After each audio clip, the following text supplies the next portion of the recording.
Have you ever thought that itching could have a spiritual meaning? And have you ever wondered if it could be more than just a physical annoyance? What if we told you that itching can hide a deep spiritual meaning that no one has ever told you? A message that your body, mind, and spirit are trying to communicate to you. A secret message that you would do well to listen to so that you can live at peace with yourself and with the world around you. Sounds amazing, right? But in the heart of Japan, in an ancient monastery, a wise monk named Tetsuo has dedicated his life to studying mysteries like this. And in this fascinating Zen story, we will take you on a journey to discover ancient wisdom and a new perspective on itching. You will discover how itching can be a sign of imbalance, an invitation to healing, an opportunity for spiritual growth. And if you stay until the end of the video, you will understand how to discover when itching is a simple physical annoyance and when, on the contrary, it is a spiritual messenger.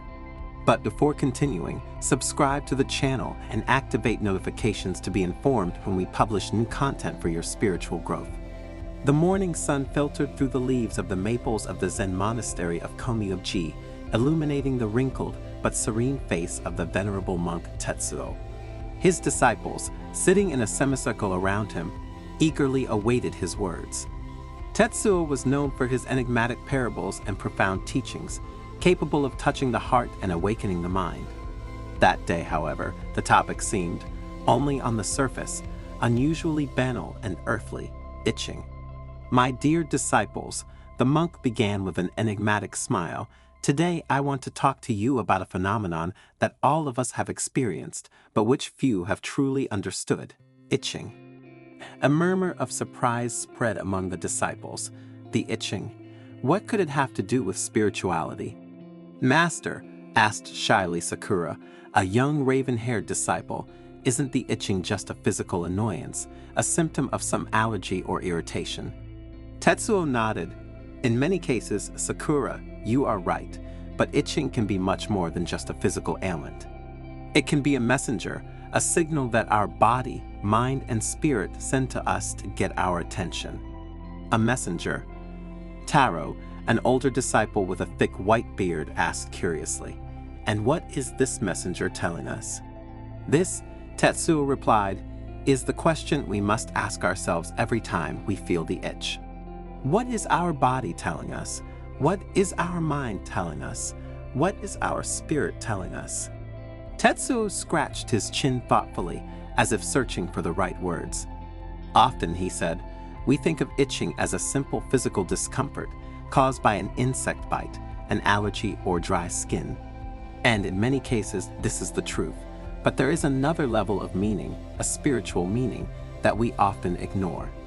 The disciples listened with growing attention, enraptured by their mentor's words. Itching, Tetsuo continued, can be a sign of imbalance, of disharmony. It can indicate that something is wrong in our life, that there is an area that requires our attention and healing. It can be an invitation to look inside ourselves, to explore our emotions, our thoughts, and our actions.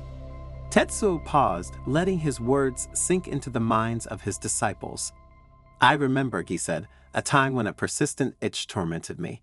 I couldn't concentrate on meditation, nor find peace in my thoughts. Initially, I thought it was just an allergic reaction to the pollen, but the itching persisted even after taking the medicine. What did you do, Master? Sakura asked with concern and great curiosity. I began to meditate on the itch itself, replied the Master. I observed the sensations, I explored the emotions that came from it. And slowly, I began to understand that the itching was a reflection of a deep anxiety that I had repressed, an anxiety related to an important decision I had to make. And then? Taro asked, what did you do to make this discovery turn into something positive? Once I recognized and addressed that anxiety, the itching went away, Tetsuo replied. I realized that my body was sending me a signal, an invitation to take care of my mind and spirit. Then, as his eyes shone with wisdom and his smile spread peace, he added, the itch, my dears, is a call to action. It is an invitation to take care of ourselves, physically, mentally, and spiritually. It is an invitation to find balance, harmony, and inner peace. The disciples were fascinated. Tetsuo's words had opened their eyes to a new way of seeing itching, a way that went far beyond simple physical discomfort. Thanks to the master's explanations, they realized that throughout their lives, they had often felt itching without a specific physical reason. But Master, Sakura asked, how can we distinguish between a physical itch and a spiritual one? It's not always easy, Sakura, the monk replied, but there are some clues we can look for. A spiritual itch tends to be persistent, unresponsive to physical treatments, and accompanied by other sensations or emotions, such as anxiety, frustration, or restlessness. Tetsuo continued, furthermore, a spiritual itch can manifest itself in specific areas of the body, each of which has a symbolic meaning. For example, an itchy hand can indicate a desire to take action to change something in our life. An itchy foot can suggest a need for grounding, for stability, to find a place in the world where we can feel like ourselves. An itchy head can be a sign of mental confusion or thought overload. The disciples listened intently, taking mental notes. The lesson on itching became more and more interesting. Tetsuo, looking his disciples in the eyes, continued his lesson by telling about a new disciple who had once arrived at the monastery. He was a young man tormented by constant itching in his hands. He had consulted numerous doctors, but none had been able to find a cause or cure. Desperate, Hiroshi had decided to seek help in the monastery, hoping to find relief in Tetsuo's wisdom. The monk welcomed Hiroshi warmly and invited him to share his story. And the young man told of his hectic life, his stressful job, and his constant dissatisfaction. He had always looked for happiness externally, accumulating material goods and chasing ephemeral successes, but nothing seemed to quench his internal itch. Tetsuo listened carefully, nodding every now and then. When Hiroshi finished speaking, the monk said to him, "Hiroshi, your itchy hands are not just a physical ailment. It is a sign that your soul is restless, that there is an unexpressed desire burning inside you. Your hands, tools of action and creation, are asking you to express your true nature, to follow your passion." Hiroshi was confused, but Master, he said, I don't know what my true passion is. I have always done what others expected of me, what society considered right and appropriate. Tetsuo nodded and replied, your true passion, Hiroshi, is like a seed buried deep in the earth. It needs to be nurtured, cared for, and brought to light. Start exploring your interests, experimenting with new activities, following your curiosity. And above all, don't be afraid to make mistakes, to try and try again. Only in this way will you be able to discover what truly makes your soul vibrate. Hiroshi, inspired by Tetsuo's words, began to dedicate time every day to self-discovery. He experimented with painting, writing, music, dancing, cooking, gardening. Every activity opened new doors for him, showed him aspects of himself that he didn't know, and slowly the itchy hands began to subside. One day, while he was working in the monastery garden, he felt a deep and unexpected joy. His hands, immersed in the earth, seemed to dance among the plants, creating harmony and beauty. In that moment, Hiroshi understood that his true passion was nature, taking care of the earth and its creatures. And from that day on, he enthusiastically dedicated himself to gardening, transforming the monastery garden into an oasis of peace and abundance. The itchy hands had completely disappeared, replaced by a feeling of contentment and serenity. He had found his true calling, his purpose in life. The disciples reflected on the story they had just heard, understanding the profound message it contained. The itch, like life itself, was a journey, an opportunity for growth and transformation. From that day, Tetsuo's disciples began to see the itch with different eyes. It was no longer just an annoyance, but an opportunity, an invitation to explore one's inner world and find peace, balance, and healing. And so, itching, from a simple physical symptom, transformed into a powerful tool for spiritual growth, a path towards self-realization. In the following days, the disciples began to share their experiences with the itch.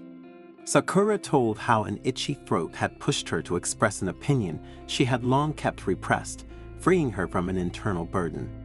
Taro spoke of an itchy leg that had led him to embark on a pilgrimage, discovering new perspectives and renewed motivation in his spiritual practice. Every itch, every signal from the body, became an opportunity to deepen self-knowledge, to face one's fears and insecurities, to free oneself from old patterns and embrace change. And the Komyoji Monastery became a place of healing and transformation, where itching, from an annoying symptom, was transformed into a precious ally on the spiritual path. And Tetsuo, the wise monk, continued to guide his disciples with love and compassion, teaching them to listen to body language and find inner peace. Have you ever heard of the meaning of the number 888 and its spiritual importance? For many, it is an angelic number, a portal to luck and prosperity. The certain thing is that for all religions, this number has links with spirituality and with the divine that is in each of us. And it is said that if you write the number 888 on a sheet of paper and put it under your pillow, you can transform your life. By doing so, in fact, you will be able to attract prosperity, serenity, and inner peace. But how are things really? Make yourself comfortable and stay until the end of the video, because at the end of this Zen story you will find an answer to this fascinating mystery. And also, you will learn about the power of the number 888 and how to use it to attract what you want into your life. The sun sank lazily on the horizon, painting the sky with fiery shades that danced on the rocks like tongues of fire. The elderly and wise monk Kato is about to reveal something unique to his disciples. Around the crackling fire, Kaido's disciples anxiously awaited the words of the Buddhist monk. They knew that, once again, their mentor would amaze them with extraordinary revelations. Kaido, with his calm and persuasive voice, began to narrate an ancient story, one of those capable of opening the mind and leaving a profound mark in the hearts of each of them. In the mists of time began the monk. A mystical number emerged from the depths of the universe, 888. Since then, its energy permeates creation, bringing abundance, prosperity, and balance. Like a rushing river that fuels life, this number brings with it the promise of a bright future, a future full of joy and fulfillment. The monk bent down, picking up a small sheet of snow-white paper. With precise and delicate gestures, he traced the number 888 in golden ink. His calligraphy, as fluid as a mountain waterfall pouring down the valley, seemed to leave a mark in the minds of the disciples. This symbol, he explained in a soft voice, contains an ancestral force capable of attracting positivity into your life like a magnet attracts iron. Think of this number as a talisman that brings good luck, a bridge that connects heaven and earth, a portal that will lead you to a world of wonders. The disciples listened in silence, enraptured by the Master's words. Their eyes shone with curiosity and hope, like stars lighting up in the night sky. 888 is more than just a number, Kato continued, his voice vibrant with wisdom. It is a key that opens the door to the unlimited potential of the universe.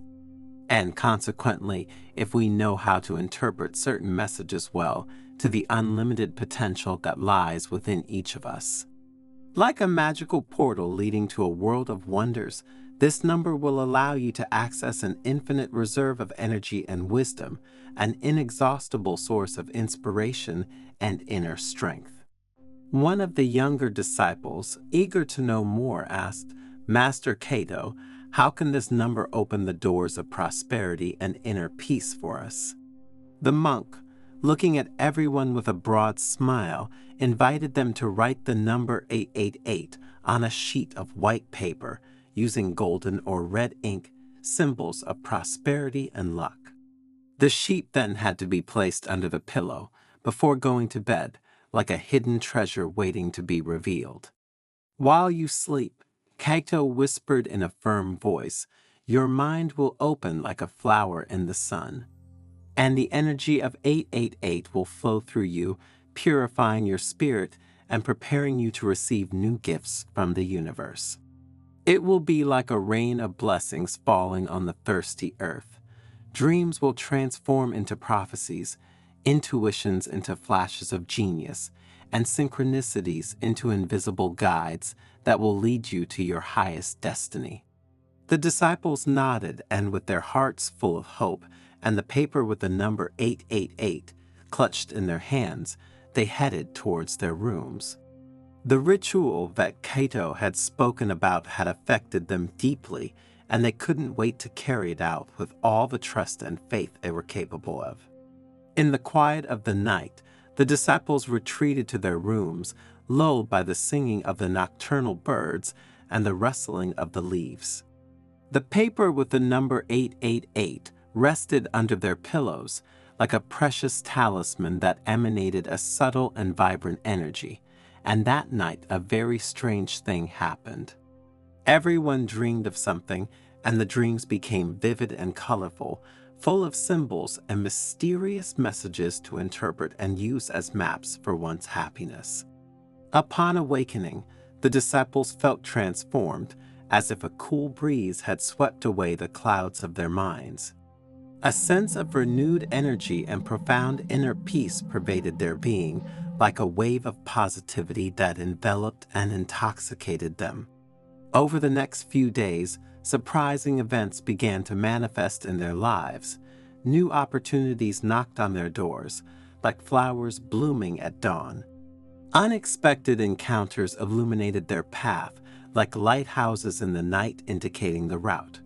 Fortunate coincidences led them towards the realization of their dearest dreams, like shooting stars that grant wishes.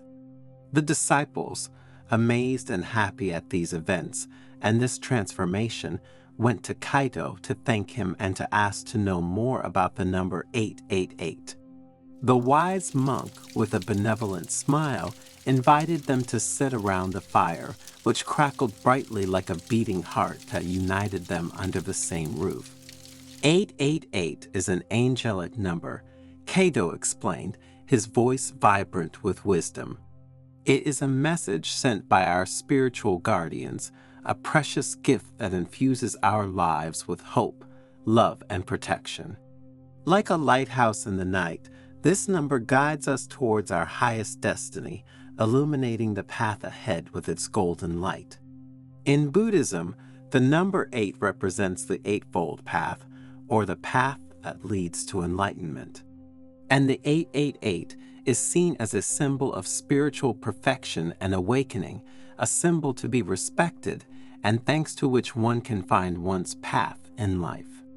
Master Cato asked the disciple, "Is it true that this number is also important for other religions?"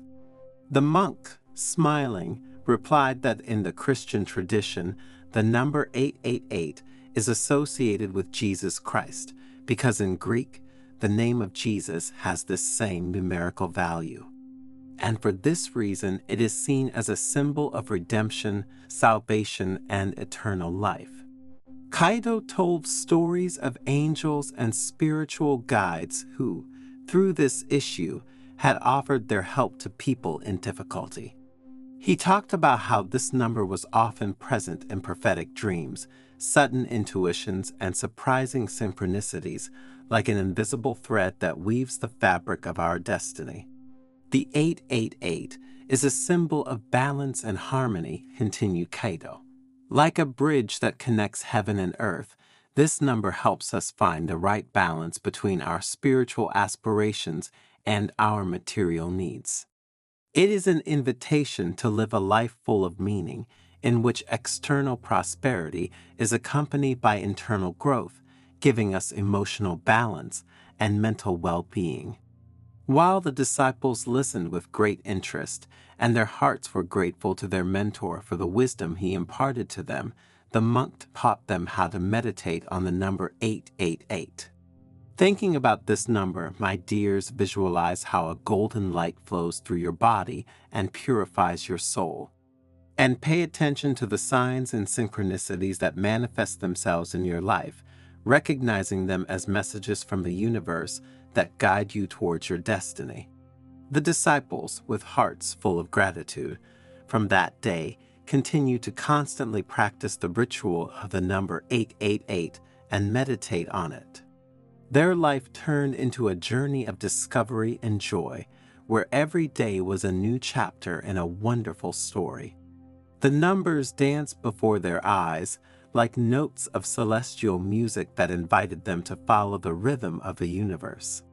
And their lives, despite the challenges and tests to which they were subjected, continued in the name of trust, faith, and perseverance.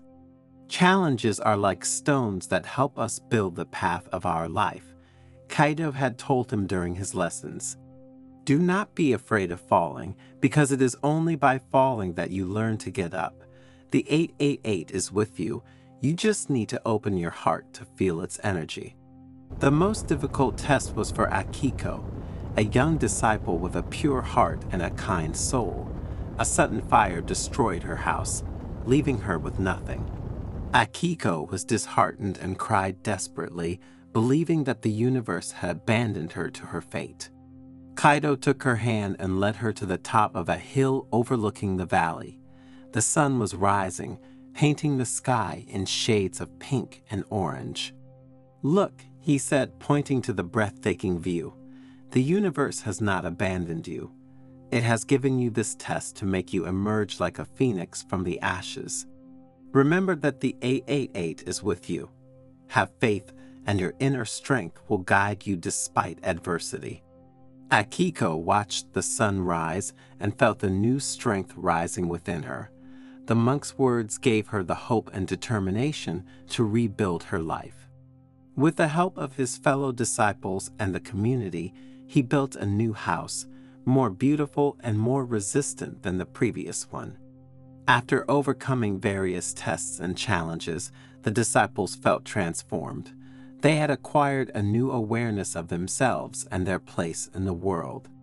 One day, Kaito gathered them together again and asked them, "What have you learned from all this?" The disciples, moved and aware, recounted their experiences. They had learned that true wealth is not in material things, but in inner strength, love, and compassion. And that the number 888 is not a magical lucky charm, but a symbol of their unlimited potential. And again, that the key to a happy and fulfilling life is to trust your intuition and live in harmony with yourself and the universe. Master Kaito looked at them with pride and greeted them with these words, "Now you are ready to spread your light in the world. Use your wisdom to help others and to create a better world." Have you ever noticed that certain people come into our lives at crucial moments? It's as if they were sent on purpose to deliver a message or help us solve a problem. And have you ever had the sensation when meeting someone of living in a déjà vu, as if you had already met them in an unspecified past? In this video, we will see that people do not come into our lives by chance, but for a specific reason. So make yourself comfortable and stay until the end, because what you will hear will affect you deeply.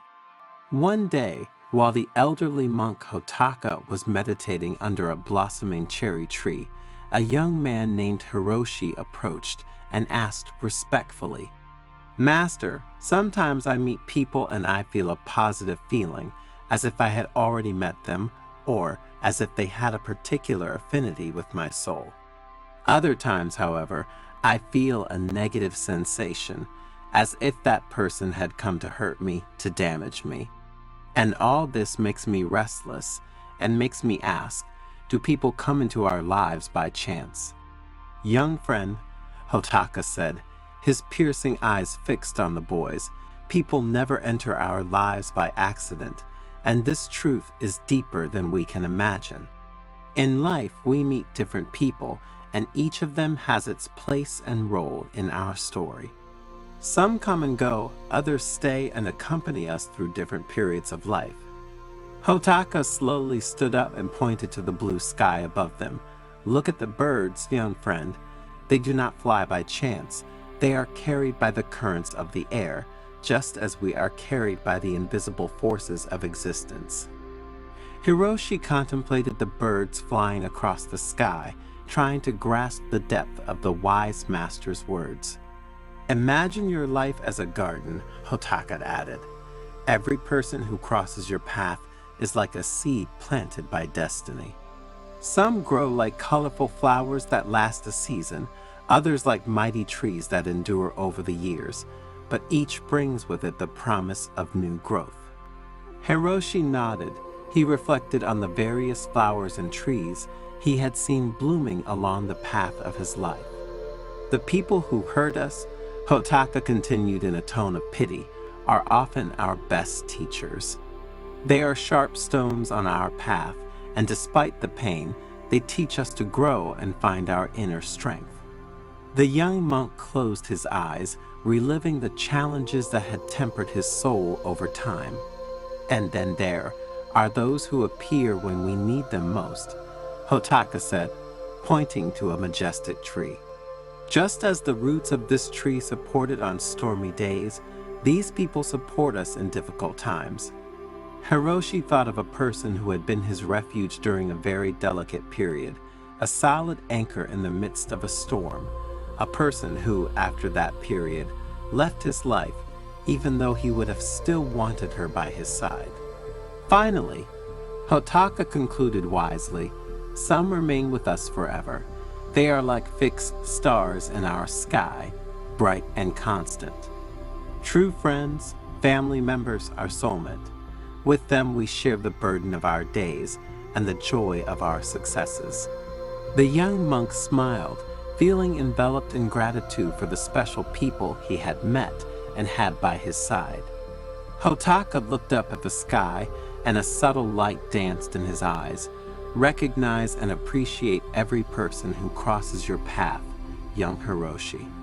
Each is an essential part of your story, and you are a part of theirs.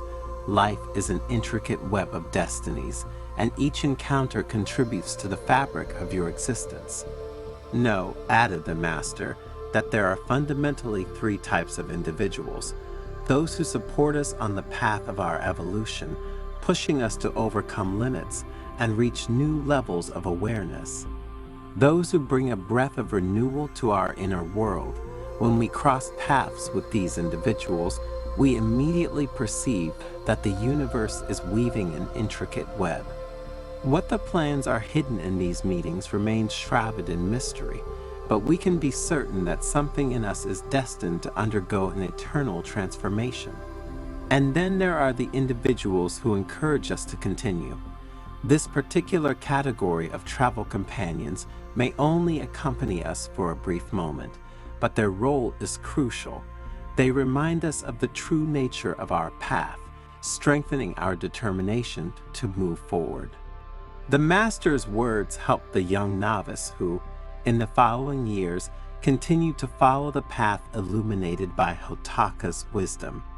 Every encounter, be it a casual passerby or a lasting life partner, became for him a precious piece in the mosaic of his existence.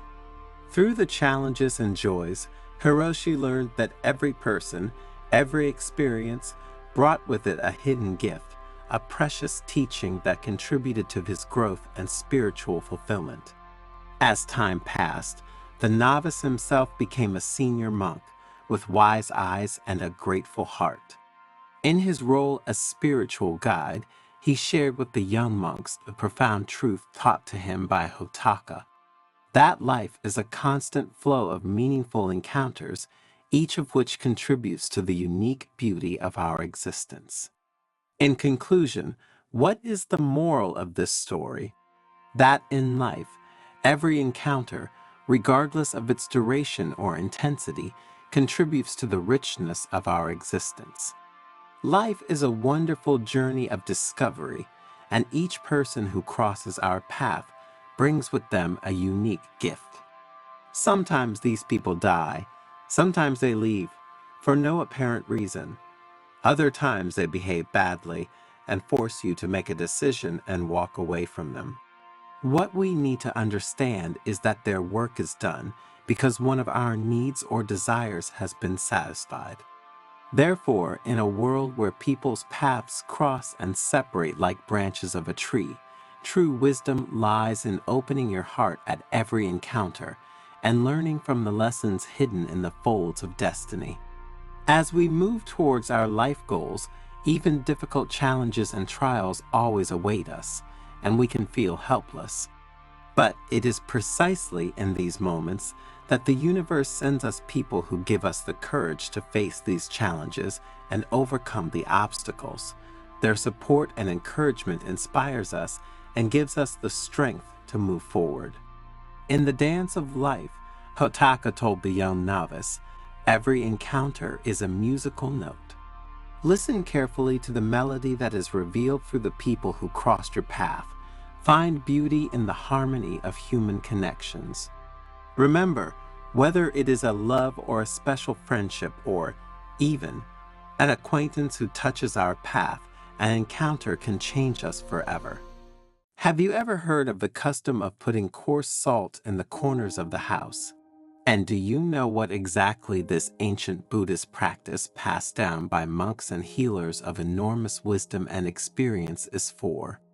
Thanks to the exciting Zen story you are about to hear, you will discover some of the greatest benefits of salt and the powerful symbolic and spiritual implications behind it. So, stay until the end and don't miss even a minute of this precious video, because the information you will receive will help you in your search for inner peace. But before continuing, subscribe to the channel and turn on notifications. This way you will be informed when we publish new content for your spiritual growth. In a quiet Buddhist monastery hidden in the Japanese mountains, the wise old monk Hiroshi told his devoted disciples stories of profound wisdom. Dear disciples, there is an ancient practice that may appear simple, but which has deep roots in Buddhist wisdom and important symbolic and spiritual implications. The monk continued, putting coarse salt in the corners of your house may seem like a trivial gesture, but you have to watch what happens when you do it. It's like sowing the seed of change and watching how it flourishes. A young monk raised an eyebrow skeptically. I used to doubt this practice, he admitted, but now I wonder what would happen if I did it. You should know that salt has been valued throughout the centuries, considered more than just a spice. It was traded like gold, and many believed it possessed magical properties. But why put salt in the corners of the house? Asked another young nun. Because salt isn't just about making food taste better, Hiroshi replied. It has a much deeper history. And so the monk embarked on a tale that unfolded through ancient cultures and civilizations, from the ancient Egypt of the pharaohs to Gandhi's India, from the regions of Normandy to Bavaria, from Judaism to Buddhism. He explained how salt had been considered a protective amulet, a symbol of unshakable life, a means of purification and harmonization. It is more than meets the eye, Hiroshi said. It is a bridge between us and the universe, a key to our connection with nature and with ourselves. His disciples absorbed the words of the wise monk, reflecting on the depth behind such a simple gesture as putting salt in the corners of one's home. And so they began to understand that even the smallest actions can lead to significant changes when intrinsically connected to wisdom and awareness. Every practice has a beginning, he began, and the practice of using salt as a tool of purification and transformation has its roots in the past, intertwined with the stories of monks, sages, and ordinary people. The disciples approached, eager to discover the secrets Hiroshi was about to reveal. In Buddhist tradition, he continued in a calm voice, salt is considered a protective amulet, capable of repelling negative energies and purifying the space it occupies. A young nun raised her hand, eager to know more, but how did this practice begin? She asked curiously. Hiroshi smiled, accepting the question. In times past, Corners were believed to be places where stagnant energies could accumulate, creating an imbalance in the home environment.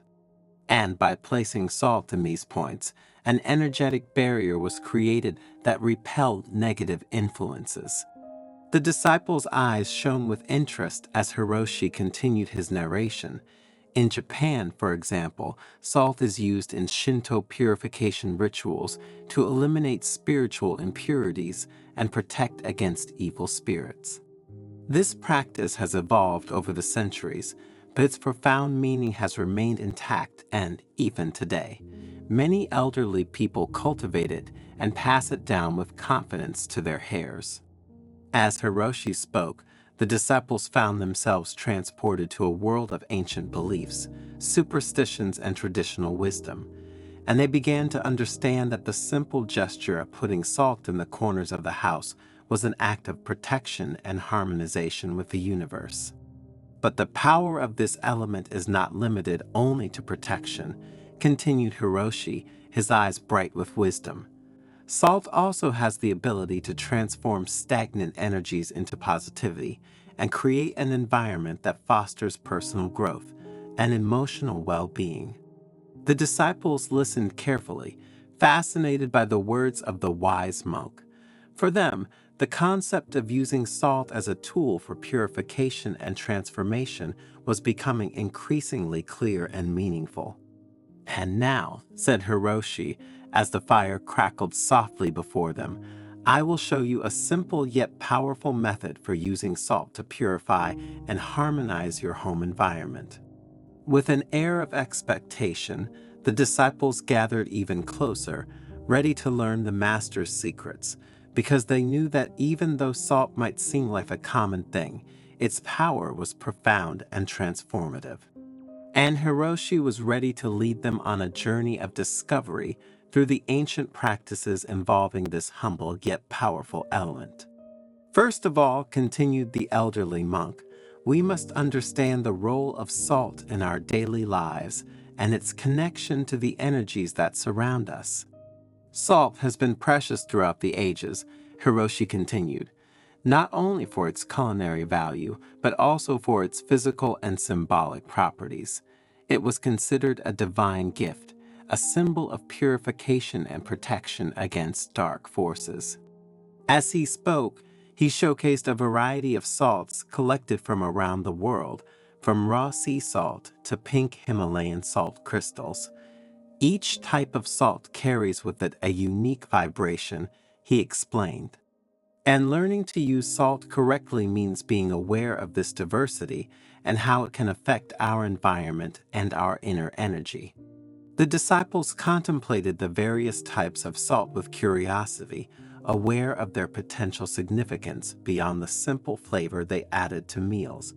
"But how can we fully harness the power of salt in our lives?" asked one of the monks, eager to apply what he was learning. "You asked an important question," Hiroshi replied with a smile. "The key is in intention and mindful practice. I will show you a method you can use to purify and protect your home environment." "The moon is a powerful energy catalyst," Hiroshi explained, "and when salt is exposed to its light, it becomes charged with purifying and harmonizing energy." The disciples watched in awe as the salt absorbed the silvery light of the moon, exuding an aura of tranquility and power. "This salt," said Hiroshi, "can be used to create a circle of protection around your home or to purify interior spaces." With an elegant gesture, he took a pinch of salt from the bowl and scattered it around the perimeter of the monastery courtyard, tracing an invisible circle of protection. "This circle," he explained, "will create an energetic barrier that will repel negative influences and promote peace and harmony within these boundaries." The disciples watched reverently as Hiroshi completed the circle of salt, feeling the presence of a protective energy surrounding the monastery. It was as if the place itself had been enveloped in a loving and powerful embrace.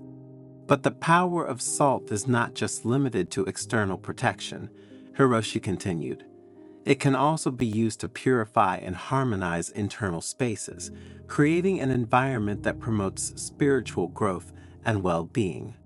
With this, he led the disciples inside the monastery, where he guided them through a series of practices involving salt to purify and harmonize the internal spaces.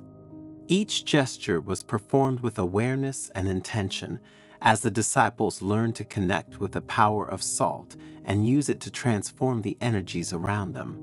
Have you ever noticed how humidity can accumulate on the walls of your home, especially in certain areas? Hiroshi asked, scanning the expressions of all the people present. Everyone nodded in agreement, recalling times when they had observed this phenomenon in their homes. Placing salt in those spots can be extremely helpful, Hiroshi continued. Salt, in fact, has the ability to absorb humidity from the surrounding air, thus helping to prevent the formation of mold and safeguard our health. But that's not all, he said with a smile that suggested a new revelation. Salt can also be an ally in the fight against bad odors in domestic environments. Placing small bowls of salt in strategic locations around the home, such as the kitchen or bathroom, can help absorb and neutralize bad odors, Hiroshi explained. In this way, salt acts as a natural air purifier, keeping rooms fresh and pleasant. And these two important benefits of salt, my dears, although they are not directly linked to spirituality, actually have a strong connection with our spiritual path. Because, just as it absorbs humidity and bad smells, salt also absorbs energies, emotions, and evil presences. Therefore, it has a very powerful symbolic and spiritual role, and each of us should take this into account. Have you ever had the problem of sleeping in one position rather than another? Some people sleep on their stomachs, some on their right side and some on their left side. Then there are those who love to do it curled up in a fetal position and those on their stomach. And again, there are those who love wearing pajamas and those who don't. There are those who love having blankets on and those, however, who want to feel free. Well, if you are among those who have never asked themselves the problem, thanks to the Zen story that follows, you will discover what happens if you sleep on your left side. So, stay until the end, because what you will hear will leave you breathless and will make you seriously reconsider the way you are used to sleeping. In a quiet Buddhist monastery located among the mountains of Japan, immersed in the serenity of the gardens, the elderly and wise monk Shinzo decided to dedicate a special evening to sharing profound truths about the way we are used to sleeping. The moon, bright and round in the night sky, seemed to bless the atmosphere of contemplation that spread among the devoted disciples gathered in the main hall. Shinzo, sitting on a tatami, began to speak in a calm voice, as if his words were a light breeze that caressed the minds of those who listened to him. Today, dear disciples, we will see why sleeping on your left side is the best thing you can do for your physical health and emotional well-being, the monk began. We will explore together the profound connections between the practice of left-sided sleep, the benefits for our body and spiritual awakening. Finally, you will understand why Buddhist monks have been sleeping on their left side for centuries. While the disciples were increasingly fascinated and intrigued by the topic, Shinzo continued his speech. In the ancient Eastern tradition, the connection between the body, the mind, and the spirit was an essential part of the path to wisdom and balance. And sleeping on the left side has always been of great importance. This choice is not random, but reflects a profound understanding of the physiological and spiritual principles that guide the practice of sleep. The first advantage of sleeping on the left side, said the monk, is to achieve optimal lymphatic drainage. Lymph flows through our body, and it is important that it does so like a quiet river that flows gracefully through the earth. You should know that the left side of our body is the guardian of this vital flow. because it carries with it a load of proteins, glucose, and other substances. Sleeping on this side is like offering a clear path to the river, allowing our body to rid itself of toxins, a bit like a river carries the dry leaves of drifting trees. With a benevolent look, Shinzo turned to his disciples, masterfully narrating the second gift. The stomach and the pancreas are a bit like the deities of our internal temple, said Shinzo. When we lie on our left side, we create a sacred space for the dance of these two organs, which cause gastric juices to move with the grace of dancers in a theatrical performance. You see, sleeping like this isn't just a physical act, it's an invitation to an internal celebration, a silent celebration of enzymes preparing our body for a new day.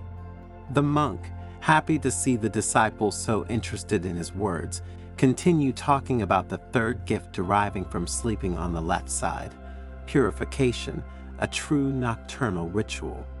Resting on your left side, he said, facilitates the flow of digestive waste, like a stream flowing through fertile soil. The intestine becomes the garden where nutrients are deposited, and in the morning, our body prepares for an elimination ceremony, a daily rebirth. Under the soft light that filled the room, Shinzo elaborated on another benefit of sleeping on the left side, talking about the love of the heart. Our heart is the ruler of our body, he said with a smile. By sleeping on the left side, we offer the heart a perfect backdrop for its work. The aorta, its messenger, starts in a majestic arch towards the left side, like a traveler crossing a bridge, making the journey easier and the blood flow more harmonious. The monk stood up slightly as if dancing along with his tales and continued with the fifth gift. And now, let's talk about the spleen, the devoted handmaiden. This hidden organ, guardian of our life force, finds peace when we lie on our left side. Bodily fluids become messengers of this peace, making their way to the spleen like pilgrims arriving at a secret sanctuary, nourishing and invigorating. And how have you slept until today? Write it in the comments and let's discuss the topic. In the meantime, if you're enjoying the video, leave a like and share it. You will help us produce new content every day for your spiritual growth. With a deep gaze, Shinzo introduced the sixth gift with a touch of poetry. Like nature following the course of the river, sleeping on the left side is an act of connection with gravity, the silent master who guides our journey night. The force of gravity becomes the guardian of the pathways of our lymphatic drainage, a silent companion that accompanies our body through its purification ritual. In resting on the left side, the master continued, we also find balance between body and mind. Sleeping on the left side is not just an act of comfort for the internal organs and for our body in general. Ancient Oriental wisdom teaches us that this way of resting enriches our health and our connection with the internal and external world. It is a true hymn to life, which reveals itself in the dreams and quiet of the left side. Sleeping in this way then is not just a rest for the body, but an opportunity for inner awakening and spiritual awakening. While the world lies in deep sleep, we, as practitioners of left-sided conscious sleep, we immerse ourselves in the depths of being.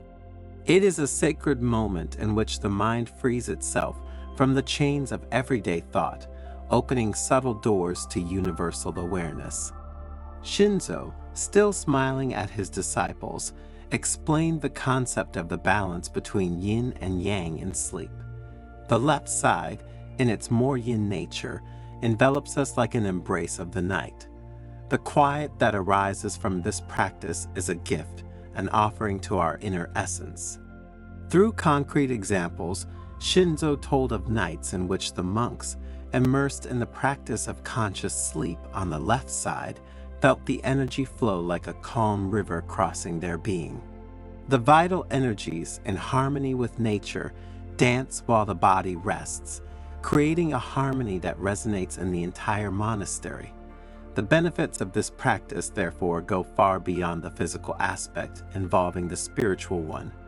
Delving deeper into the analysis of the physical benefits, Shinzo told of elderly monks who, by embracing this practice, had experienced greater flexibility and strength in their meditation practice. Sleeping on the left side thus becomes a perfect complement to the search for enlightenment, preparing the ground for the mind and body. The monk, between one story and another, underlined the importance of bringing this awareness into everyday life, making it a healthy habit to never give up. It is not only in the quiet of the monastery that we can cultivate this practice, he underlined. Let us bring it with us into our homes, honoring our body as a temple in which the sacredness of the night resides. Shinzo, focusing on the sounds of the cicadas and the river that could be heard around the monastery, added, "Nature itself teaches us the importance of aligning our sleep with the flow of the world. The left side, like a leaf cradled by the wind, connects us to this eternal dance." As his disciples listened with great interest, Shinzo shared other important benefits of sleeping on the left side. Sleeping on this side, he said, facilitates breathing, creating a harmonious synergy between the flow of air and the beating of the heart. When you lie on your left side, your trachea and esophagus take on a more natural and straight position relative to your spine. This alignment facilitates the passage of air through the trachea and towards the lungs, facilitating freer breathing. Additionally, the diaphragm, the main muscle involved in breathing, is located under the lungs. Sleeping on your left side allows your diaphragm to move more freely, promoting deep, smooth breathing. And the location of the heart on the left side of the chest is another key element. Sleeping on this side, in fact, reduces pressure on the heart and allows better blood circulation. Sleeping on your left side can help prevent acid reflux as well. With this position, the stomach sits lower than the esophagus, reducing the risk of gastric juices backing up into the esophagus. And then, added Shinzo, sleeping like this offers natural support to the spine, maintaining optimal alignment for a tension-free awakening. "Have you ever noticed," asked the monk, "that the spine has a natural S-shaped curvature? When lying on your left side, this position better reflects the natural anatomical curvature of your spine, minimizing stress on your discs and joints." "Remember," said the monk, "that sleeping on your left side is not only a way to make your body rest better, but becomes a path to awareness and spiritual growth." Just as Buddhist monks, being aware of the interconnection between body and mind, have always adopted the left side as the privileged position for sleep, you too should get used to doing so. This way, both your body and your mind will feel better. Have you ever heard of the Buddhist custom of putting salt in your shoes? And do you know what exactly this ancient practice, which has its origins in the wisdom of Buddhists and Oriental medicine, is for? Salt is known for its countless uses, not only in cooking. You've probably already tried several thanks to suggestions from elders.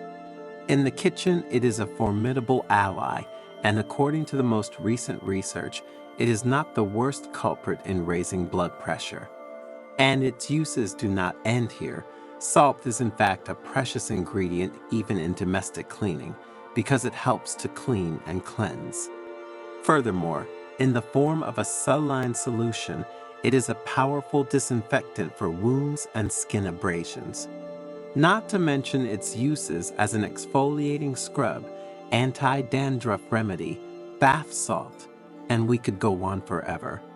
But few people know that for Buddhists, putting salt in their shoes has a very important meaning on both a spiritual and medical level. And we will see it in the Zen story that you will hear shortly, where you will discover 5 reasons why you should also try to put it in your shoes. So stay until the end, because what we will reveal to you in the last minutes of the video will strike you deeply, leaving you speechless. But before continuing, if you are not yet one of us, subscribe to the channel and activate notifications to be updated when we publish new content. In the heart of a valley surrounded by the mystical aura of the Japanese mountains stood an ancient Buddhist monastery, guardian of age-old wisdom and a place of refuge for those seeking inner peace. In this place where time seemed to have stopped, lived the elderly and venerated monk Makoto, whose wisdom and profound understanding of the ways of Buddhism and Oriental medicine shone like the light of a candle in the night. One morning, as the golden rays of the sun filtered through the branches of the trees, Makoto gathered his disciples in the monastery cloister for one of the usual lessons. And with a serene expression, he invited them to sit in a circle around him and began to speak in a warm and reassuring voice. Every step we take on the path of life is a sacred journey, the monk began, a path that leads us to knowledge of ourselves and the universe that surrounds us.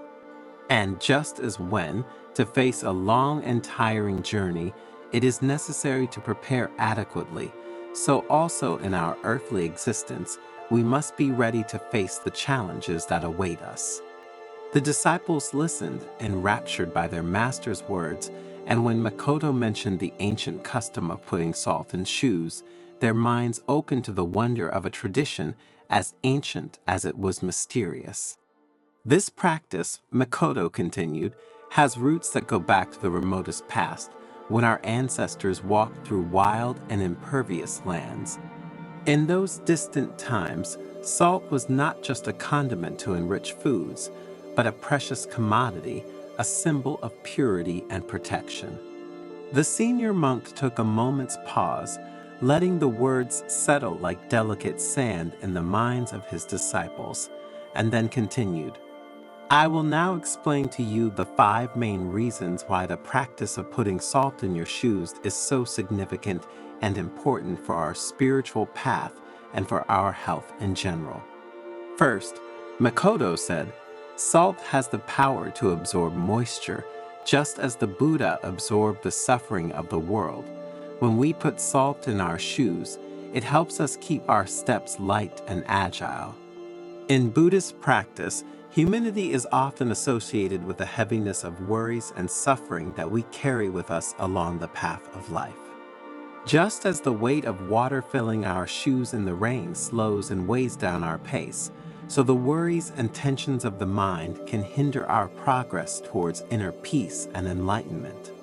Putting salt in your shoes symbolizes the desire to free yourself from this burden, to let go of worries, and to maintain a lightness of spirit despite the challenges encountered along the way. Salt acts as an absorbent of these worries, allowing our steps to remain light and agile as we proceed in our search for inner peace and wisdom. To enhance the meaning of this aspect, Makoto told them the story of an old fisherman who, during a storm, had saved his boat from breaking thanks to a bag of salt that he had thrown on the deck to absorb the water. The second reason to put salt in your shoes, Makoto continued, is that salt has purifying properties. By assimilating impurities, salt purifies our path, freeing it from harmful influences and spiritual obstacles. Putting salt in our shoes, therefore, is a way to protect our mind and spirit from the deceptions and temptations of the outside world. To better explain this idea, the monk shared with his disciples the story of a traveler who, during his journey, had encountered a river infested with evil spirits. Thanks to the salt in his shoes, he was able to cross the river unscathed, protecting his mind and spirit from negative influences. The third reason, Makoto continued, is that salt helps us maintain balance. Just as the mountains that surround us are symbols of stability and strength, putting salt in our shoes also helps us to root ourselves in the earth and to remain steadfast in the face of the storms of life. The mountains surrounding the monastery represent the image of stability and strength, said the monk.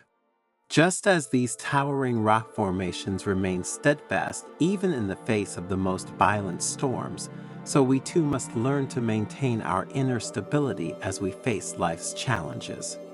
And putting salt in your shoes symbolizes this balance.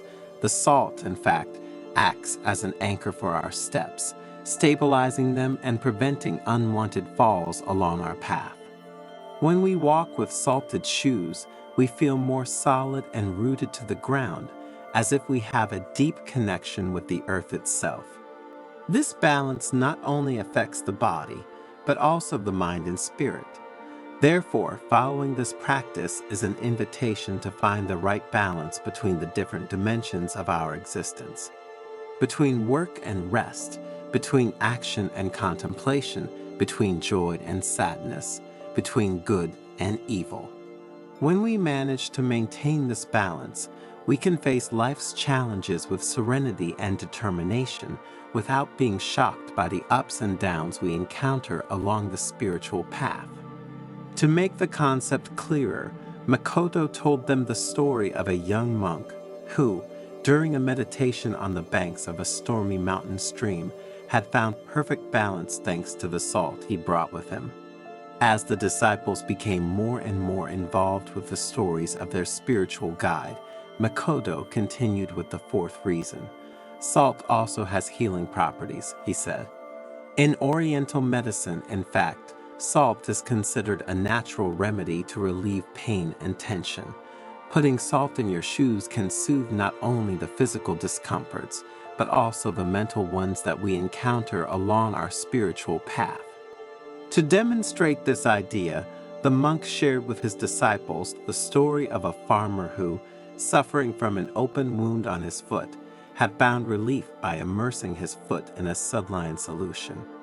Continuing with the fifth reason, Makoto talked about how putting salt in your shoes was a gesture of gratitude. Salt is a precious gift from the earth, and using it mindfully reminds us to be grateful for all that life offers us, both the joys and the challenges, said the master. The disciples listened to Makoto's words with deep reverence, grasping the wisdom behind that seemingly simple gesture, but the monk wasn't finished yet. Looking his disciples straight in the eyes, he added, "My dears, there is a reason linked to this practice that I wanted to leave until last due to its importance. Putting salt in your shoes is a rite of passage that connects us to past generations and all the people who have walked this earth before us. Every grain of salt represents their stories, their challenges, and their victories. When we put it in our shoes, we join an eternal bond of wisdom and resilience that crosses time and space, transmitting their spirit and strength in our footsteps." Faced with this revelation, the disciples were speechless, contemplating the depth of this apparently simple gesture. They understood that, for Makoto, salt in shoes was not just an ancient practice or a symbol of protection and purification, but a connection to humanity itself and all the lives that have passed before them. Do you often wake up between 3 and 5 in the morning? And have you ever felt a feeling of uneasiness or curiosity when this happens? In this video, thanks to a Zen story, we will see what it means to wake up recurrently at these times. Together, we will explore the mysteries behind these moments and discover how they can offer an opportunity for personal and spiritual growth. So stay until the end, because you will discover that these nocturnal awakenings can reveal much more than you think. In an ancient Buddhist monastery located among the mountains of Tibet lived the monk Kiro, famous for his vast wisdom. His lessons on awareness and compassion were renowned far and wide, and disciples came to him from afar to learn from his teachings. One evening, while twilight colored the sky with shades of red and gold, Kiro gathered his disciples in the main hall to answer a question they had asked him several times. Why do some people wake up most nights between 3 and 5 while others don't? Are these awakenings phenomena related to chance, or do they have a meaning? Dear disciples, Kiro began in a calm voice, today we will explore nocturnal awakenings and their connection to Eastern medicine and Buddhist wisdom. In Eastern medicine, Kiro continued, night awakenings are believed to be linked to body's energy meridians and their influences on us. Kiro proceeded to explain how each night waking time was associated with a particular organ or system of the body, and how Eastern medicine viewed these awakenings as signs of energetic or emotional imbalance that required attention and care. For example, Kiro said, waking up between 3 and 5 in the morning is associated with the lungs and emotions of sadness. This could indicate a need to address and heal deep emotional wounds, thus allowing our energy vital to flow freely. The disciples nodded, reflecting on their master's words and trying to apply them to their own experience. Master, one of them asked, how can we interpret night awakenings in the light of Buddhist wisdom? Kiro smiled, recognizing his student's deep curiosity. In Buddhism, he replied, every moment of the day is an opportunity to practice mindfulness and compassion. Nighttime awakenings offer us a unique window to explore our mental and emotional states without the distractions we have during the day. Kiro shared stories of ancient Buddhist masters who, through meditation and contemplation, had transformed their nocturnal awakenings into opportunities to deepen their understanding of the human mind and soul. The Buddha taught that waking up at night can be seen as an invitation to develop awareness and kindness towards ourselves and others, Kiro said. It is a time to embrace our experiences without judgment, thus allowing inner wisdom to emerge and move us forward along our path of spiritual rebirth. The disciples, listening with gratitude, felt inspired by the profound union between Eastern medicine and Buddhist wisdom that their master had outlined. Remember, Kiro added, that every waking night is an opportunity to grow, learn, and connect with the deepest part of ourselves. Be grateful for these moments of awareness, for they are precious gifts on the path to spiritual fulfillment. But now let's see in more detail which areas of life are affected by nocturnal awakenings so that you can better analyze yourself and others. Stress and anxiety accumulated during the day can manifest themselves in waking up at night between 3 and 5 in the morning. This is because during these hours, the human body is naturally predisposed to release peaks of cortisol, the stress hormone. If these levels are already high due to daily worries, you are likely to experience nocturnal awakenings, and in these cases, practices like meditation, deep breathing, and muscle relaxation can help reduce stress and promote deeper sleep. My suggestion, therefore, is to get used to meditating for at least 10 minutes before going to bed. This way you will prepare yourself to sleep more peacefully. Awakenings at these particular hours of the night are associated with the lungs in Chinese medicine and with sadness according to Eastern psychology. This may indicate the presence of repressed or unprocessed emotions, such as grief, loss, or loneliness. Facing and accepting these emotions is fundamental to inner healing. Practicing mindfulness and exploring emotions through writing or therapy can help you understand and integrate these emotional experiences. If you have suffered negative experiences of this type, I recommend you work on yourself in order to process them and find inner peace and emotional balance. Looking into the eyes of his disciples, Hiro continued his lesson.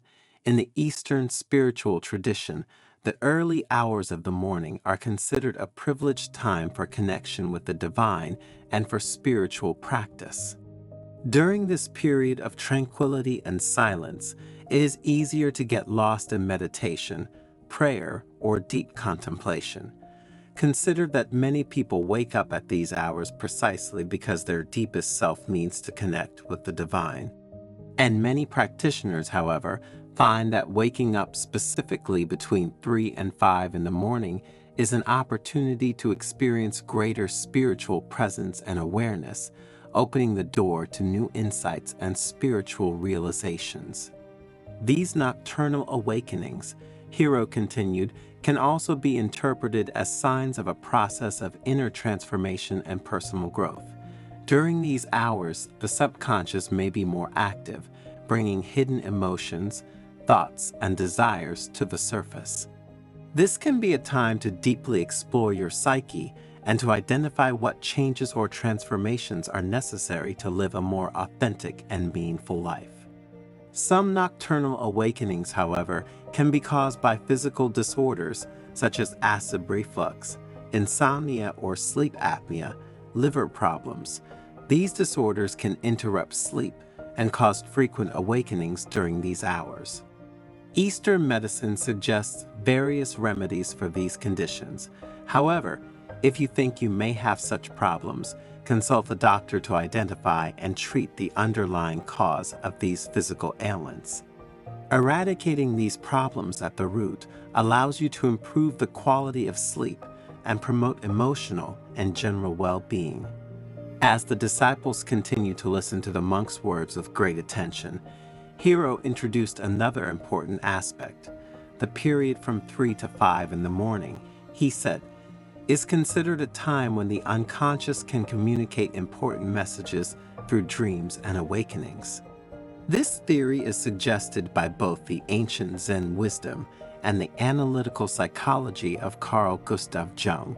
These messages can be symbolic or intuitive and can provide valuable insights into our inner lives, relationships, or challenges we are facing. Keeping a dream diary or practicing meditation before sleep can help capture and interpret these unconscious messages. If you write them down immediately, the next day you will have the opportunity to remember them and be able to use them in your growth process. Another reason why some of us wake up at those times, according to Eastern tradition, is linked to the natural rhythms of the universe. The early hours of the morning, in fact, are considered a time when vital energy is concentrated and flows more freely. Waking during this time may indicate an alignment with these natural cycles or a need to adapt to them to promote health and well-being. Practices such as yoga, tai chi, or meditation can help harmonize the body, mind, and spirit with the rhythms of nature. So, my dears, consider practicing them. A disciple asked, "Master Hero, should we ultimately be worried if we often wake up at these times?" "My dears," said the monk, "I would look at these awakenings as a precious opportunity to explore the depths of our mind, our spirit, and even our body. If an awakening suggests a physical problem to us, we will know we need to take care of it. If it suggests a spiritual meaning to us, we will know we have to work on it." Remember, through Eastern wisdom and heartfelt compassion, to learn to welcome these moments as precious gifts along the journey of life. Every nocturnal awakening is an invitation to greater awareness and understanding of ourselves and the world around us. So, instead of resisting or ignoring these awakenings, we can welcome them with kindness and openness, allowing them to illuminate our path to spiritual fulfillment. The best thing you can do is create a space of quiet and reflection before going to bed, allowing your mind and body to completely relax. Practices like meditation, deep breathing, or reading inspirational texts can prepare you for a more restful, deep sleep. And when you wake up between 3 and 5 in the morning, take this phenomenon as an opportunity to explore your inner self and connect with your deepest essence. Have you ever wanted to help someone even though they didn't explicitly ask you to? And how did it go? And have you ever wondered if your good intentions could, in fact, have caused a negative ripple effect that you weren't aware of? In the Zen story you are about to hear, we will see that not helping others, unless they ask you, is best for them and for yourself. So stay until the end, because what you discover thanks to Buddhist wisdom could change the way you see the world of human relationships. In essence, you will see how helping those who do not want to be helped can have negative repercussions on your life and theirs, and you will discover how your karma will be affected. But before continuing, if you haven't already, subscribe to the channel, turn on notifications, and share the video. These small gestures will help us produce new content every day for your spiritual growth. In a quiet Buddhist monastery, surrounded by lush gardens and ancient trees, the old and sagacious monk Norio gathered his disciples to talk about a topic very close to everyone's hearts. His curiosity was palpable and his eyes were fixed on Norio. They all wanted to understand more about the reasons why, when they had helped someone, things had not gone as they would have liked. Life is like a great river, and each of us is a small boat navigating this tumultuous course, Norio began in a calm voice. Often we tend to jump into that current, trying to steer other people's boats without waiting to be asked. To make the metaphor he had just used understand, Norio shared a story passed down through the centuries. He spoke of a young monk eager to help a companion in difficulty without being asked. The monk's intervention, although well-intentioned, caused a succession of unexpected events, creating an intricate labyrinth of challenges, even dramatic, for both. You should know, Norio continued, that suffering is a necessary lesson in our spiritual growth. Each individual, like a jewel, is shaped by the pressures of life and the challenges they face. But when we intervene without being called, we rob them of the opportunity to learn, grow, and train. To further clarify his lesson, Norio spoke of two friends, Shoin and Masu, who had shared joys and sorrows since their school days. One day, Shoin heard about the financial problems Masu had found himself in and decided to secretly help him by paying off some debts that his friend couldn't pay. His intentions, said the master, were naturally good. However, Shoin's gesture had unexpected and disastrous consequences. Masu, although grateful to his friend for the unsolicited help, was deprived of the opportunity to resolve the situation in his own way. Additionally, he noted that Shoin had discovered some details about his personal life that he would have preferred to keep confidential. On the one hand, this led Masu to feel an emotional detachment from his friend. On the other hand, Shoin began to feel a growing strain on the friendship. He felt that his act of kindness had not produced the relief he had hoped for, but had instead generated a sense of shame and a change in the dynamic of the friendship itself.